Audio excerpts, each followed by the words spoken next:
saya ngajak Mas Heri dan Mas Damar untuk lanjut ngopi di sini karena mau nanya banyak hal lagi. Mas Damar, saya sudah baca tulisannya Aco ya. Jadi setiap poin dugaan saudara kemudian ada brosur, poin dugaan ini kemudian ada bukti lain yang kemudian ia cantumkan. Ini tentu yang menjadi bahan bagi Anda ketika melakukan pembelaan pun kalau harus dilanjutkan dalam proses atau ranah hukum pidana tentunya ya. Jadi kalau lihat isinya sebenarnya bersih ya. Tidak bersih ada, dalam arti apa nih? Tidak ada kata-kata jahat atau upaya fitnah. Kalau kemudian tidak ada upaya untuk menggiring orang untuk sampai pada kesimpulan, karena semua diakhiri dengan tanda tanya. Silakan menilai sendiri. Ini bukti-buktinya disodorkan oleh Aco, lalu kita silakan menilai sendiri yang membaca. Dan akhirnya kita sampai pada kesimpulan bahwa apa yang disampaikan di blog maupun nanti sebetulnya ada tulisan juga di Twitter, itu sebetulnya merangkum upaya Aco untuk mengatakan bahwa ada persoalan di apartemen Green Pramuka dan dia ingin semua orang tahu. Sebenarnya arahnya ke sana. Nah, kalau misalnya arahnya ke sana nih sebenarnya bahwa untuk memberitahu banyak orang, pasal 27 tadi yang Anda katakan sebagai pasal karet, seharusnya kalau memang digunakan secara tepat atau didefinisikan secara tepat gimana sih Mas Heri? Ya, kalau kita bicara dari delik ya, maka ini sudah masuk dalam kategori delik aduan absolut. Maka yang boleh melaporkan orang yang jadi korban langsung dalam konteks ini. Kalau developer ya kalau dalam kalau Green Pramuka merasa sebagai korban langsung boleh saja melaporkan. Tapi yang mau kita lihat adalah konteks dari unsurnya. Misalnya kalau kita bicara di pasal 27 ayat 3 ini sebenarnya adalah ada poin yang menarik, misalnya unsur dengan sengaja dan tanpa hak. Itu menarik untuk dilihat. Apakah dia punya hak apa tidak dalam menulis ini. Dengan lebih lanjut kita akan juga melihat data dan fakta yang ditulis. Jadi argumen tadi untuk diperkuat harus punya data dan fakta sehingga tidak masuk dalam kategori menyebarkan fitnah dan sebagainya. Kemudian ketika kita bicara tentang pencemaran nama baik, ada baiknya ketika menulis sesuatu itu, ini bukan mengajari orang untuk bisa lepas dari jeratan hukum ya. Tapi lebih jelas aja supaya agar bisa lebih wise untuk melihat kasus ini. Itu tidak perlu juga mencantumkan nama orang secara lengkap. Ataupun satu subjek hukum tadi, sehingga itu tidak menjadi satu presiden bagi pihak lain untuk merasa bahwa dia terlibat langsung dalam konteks ini. Kalau dalam konteks sebagai konsumen ya, kalau secara pribadi sih boleh aja ya, misalnya malam ini saya mau bicara soal Mas Heri tapi di cuitan atau di postingan saya nggak akan nyebut nama Anda misalnya ya. Itu secara pribadi, pencemaran baik secara pribadi. Tapi ketika dalam konteks tadi ajakan atau pemberitahuan kepada publik untuk lebih berhati-hati. Saya ingat betul ada kalimatnya, saya hanya hendak memberitahu kepada Anda yang mungkin berencana untuk membeli unit di apartemen ini sebaiknya berhati-hati karena ada beberapa catatan yang disertai bukti tadi yang disebutkan oleh Mas Damar. Ini gimana menempatkannya secara tepat pasal 27 ayat 3 ini? Ya, bahwa pasal 27 ayat 3 ini kan sudah banyak mendapat kritik ya. Bahkan diuji, batu ujinya ada di Mahkamah Konstitusi. Beberapa kali para pihak gitu yang kemudian melihat bahwa faktanya di tingkat pelaksanaan ya di masyarakat tentunya ini jadi polemik yang tidak kunjung berkesudahan. Karena ini bisa ditafsirkan oleh banyak orang sehingga satu penekanannya adalah multitafsir. Kalau sudah multitafsir maka kepastian hukumnya terganggu. Jadi siapa saja boleh menggunakan pasal itu ya. Dan yang saya khawatir tadi ketika pembicaraan kita masih di ruang sebelah itu adalah diserahkan ke BPSK, YLKI. Tapi siapa yang mampu juga menjaga netralitas dari pihak-pihak. Ketika tadi dalam posisi yang tidak seimbang, developer dan konsumen satu dua orang gitu ya. Mereka punya money. Jadi saya rasa semangat spirit ini jangan sampai menutup kemerdekaan berserikat, berkumpul, mengeluarkan pikiran, tulisan dan sebagainya yang sudah diatur oleh undang-undang. Ingat undang-undang dasar kita mendukung itu. Kalaupun ada hal yang ingin diklarifikasi kepada Bang Aco atau siapapun yang menulis itu silahkan saja. Itu haknya developer. Dan sekali lagi ini bukan atasan dan bawahan. Ini adalah hubungan subordinatif gitu ya. Partnership kerjasama yang harus dua-duanya menguntungkan. Dua-duanya harus baik di sini. Jangan bahasanya begini, ketika kita bicara tentang bisnis to bisnis, maka bicara tentang uang. Kalau uang, bagaimana menjual barang tadi, tapi tidak berpikir bagaimana maintenance-nya. Bagaimana kemudian barang ini yang dari awal baik sampai akhirnya baik. Nah ini yang terjadi dalam persoalan properti kita dalam konteks itu. Jadi melihat ini hanya murni bisnis, profitable, hanya bicara tentang uang saja. Padahal di dalamnya ada hubungan kerjasama sama manusia. Saya yakin dan percaya dari awal pertemuan Bang Aco dengan pihak developer. Baik-baik aja dong, dikasih brosur ya kan? Pasti baik-baik saja. Tolong dong beli ya kan, dengan segala bujukan dan sebagainya. Itu terjadi dalam semua usaha. Kita terkaget-kaget agak kita bilang ini shock juga ya, maksudnya sampai persoalan dibawa ke ranah hukum. Apakah tidak ada unsur kemanusiaan yang dapat timbul dalam hal ini untuk menyelesaikan sengketa ini? Karena menurut saya sekali lagi penyelesaian hukum bukan cara yang terbaik dalam konteks ini. Karena sekali lagi ini bicaranya dari ranah perdata. Ranah perdata pun ya. Betul. Kok tiba-tiba melompat ke ranah pidana. Dan saya rasa tidak ada satu alasan yang kuat untuk bisa kita terima secara akal sehat. Untuk ini kemudian menaikkan marwahnya hukum pidana. Malah menurut saya ini jadi kesannya hukum pidana menakut-nakuti orang. Yang saya Untuk khawatir, menutup mulut. ya, yang saya khawatir kalau ternyata berhasil dengan menakut-nakuti. Ini jadi kemudian orang presiden ya? berhasil. Tapi kalau tidak, berarti marwah hukum pidana jadi terjun bebas. Bukan lagi dia menjadi hal yang baik di mata publik. Mas Damar, tentu Anda mengusahakan sampai saat ini untuk berkomunikasi, membuka mediasi dengan pihak developer. Ya kalau itu pasti ya. Tapi yang paling penting sih sebetulnya dalam amatan kita dari sejak tahun 2008 undang-undang ini ada dan pasal 27 itu digunakan secara masif untuk membungkam kritik orang-orang. Dia memang punya unsur kuasa asimetrik. Jadi orang yang melaporkan biasanya lebih kuat daripada orang yang dilaporkan. Dalam berbagai perspektif, finansial, jabatan, dan Ya, sebagainya. misalnya dalam catatan kita paling besar adalah pejabat publik, lalu kedua korporasi, lalu yang ketiga misalnya dalam kondisi dia profesi, profesi dokter gitu terhadap Pasien, pasiennya. ya. Baru kemudian hubungan antar orang dengan orang lain ya, hubungannya sejajar. Nah terus yang menarik adalah kalau tadi dikatakan bahwa ini tidak boleh tidak menyebut nama orang gitu ya. Dalam banyak praktek sebetulnya no mention sekalipun bisa dilaporkan dengan pasal 27 ayat 3. Jadi memang sebegitu karetnya pasal 27 ayat 3. Jadi dia bisa dipakai buat oleh orang-orang yang baper gitu yang Ini kira-kira kayak saya deh yang disebut di mention jadi di yang Twitter ini ya. sebenarnya nggak disebut dia bisa merasa disebut. Jadi Terus bikin laporan, aduan. bikin aduan. Jadi kan itu kan sebetulnya kalau bicara soal kepastian hukum sama sekali tidak ada. Di 27 ayat 3 itu dalam semua kasus-kasus yang kita tangani lebih banyak memfasilitasi sebetulnya orang-orang yang show of force kekuasaannya gitu ya. Dan ini penting untuk memframe posisi Aco. Jadi Aco ini jangan dilihat sebagai figur satu orang, tapi di frame sebagai dia konsumen. Konsumen berhadapan dengan korporasi.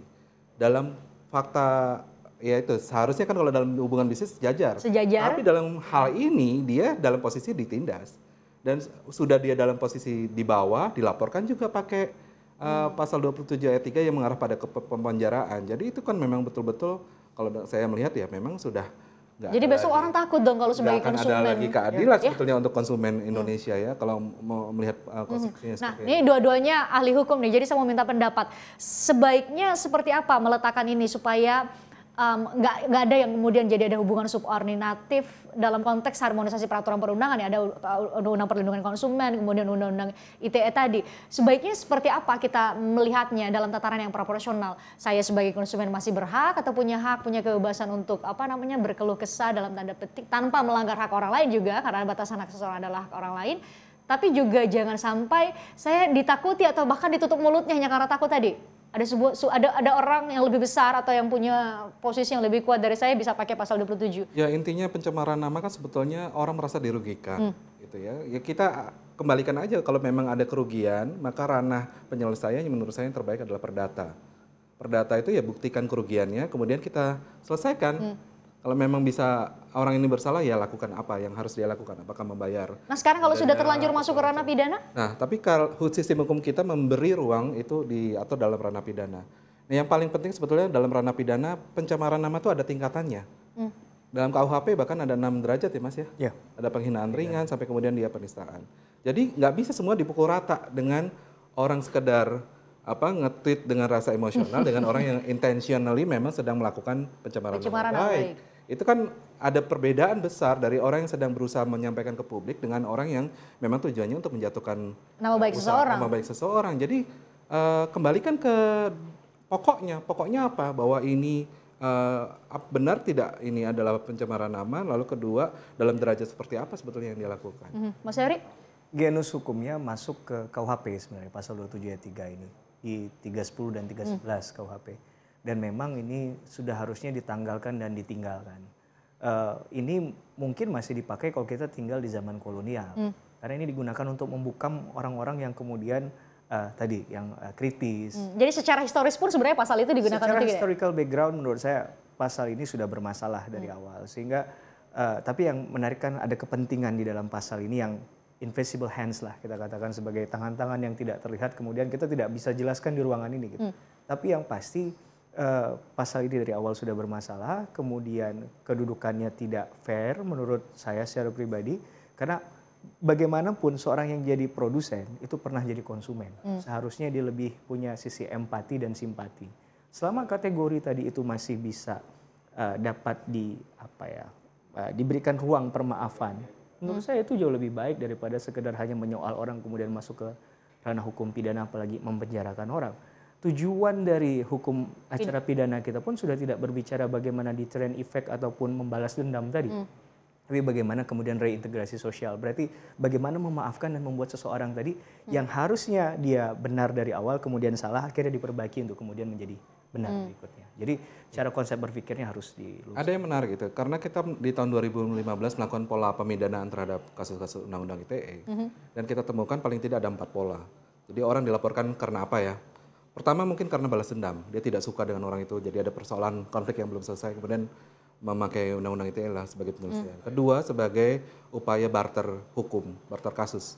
Jadi misalnya kasus lain, kemudian nanti tengah jalan tukeran pakai undang-undang ITE ya. Lalu ketiga karena dia ingin membungkam kritik tadi, misalnya untuk orang-orang yang kritis. Nah yang keempat ini yang sebetulnya yang paling buruk, yang terburuk dari yang terburuk, yaitu untuk shock terapi. Kenapa ini untuk shock terapi? Karena ini dipakai sebagai sebuah case. Orang ditindas, dipenjarakan, kemudian dijadikan sebagai contoh. Kalau kamu macam-macam, kamu saya. Bisa begini nasib kamu kalau kamu berani kritis. Sebetulnya itu yang paling buruk. Jadi memang pada pelintiran pola pemindahan ini bukan keadilan yang dicari, tapi memang upaya-upaya yang sifatnya lebih menghukum ya, represif itu tadi. Nah itu sebetulnya yang saya takutkan terjadi pada Aco. Pola itu yang solusinya diubah. Ada yang menarik, ada satu lagi yang perlu saya tambahkan, ada alasan penghapus pidana sebenarnya dalam konteks ini yang tadi kita bilang ada alasan pembenar dalam melakukannya, misal demi kepentingan umum kemudian atau membela diri.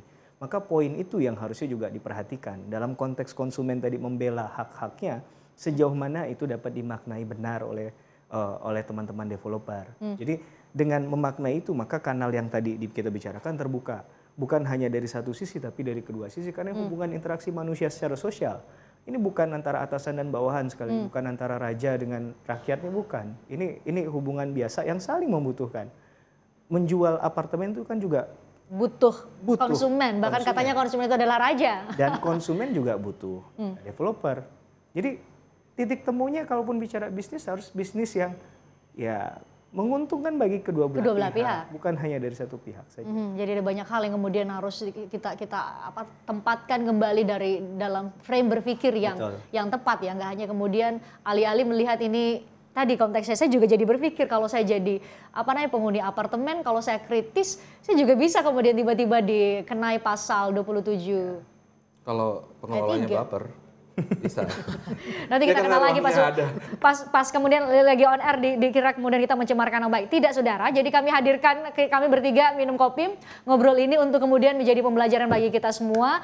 Jangan sampai kita mencemarkan nama baik seseorang, tapi jangan sampai juga kemudian kita bungkam hanya karena takut tadi bahwa kemudian ada frame yang harus diubah, frame berpikir yang harus diubah bahwa hubungan kita sama-sama pun dalam ranah dalam tataran faktanya pasal 27 ayat 3 banyak digunakan untuk kemudian tadi pesannya adalah satu, kalau ada berani kritis saya bisa tindas. Tapi kami harapkan yang terbaik untuk Aco. Katanya Aco ini sekarang dalam kondisi apa syutingnya hari ini? Ya hari ini puji Tuhan tadi tidak jadi ditahan, jadi itu salah satu langkah bagus.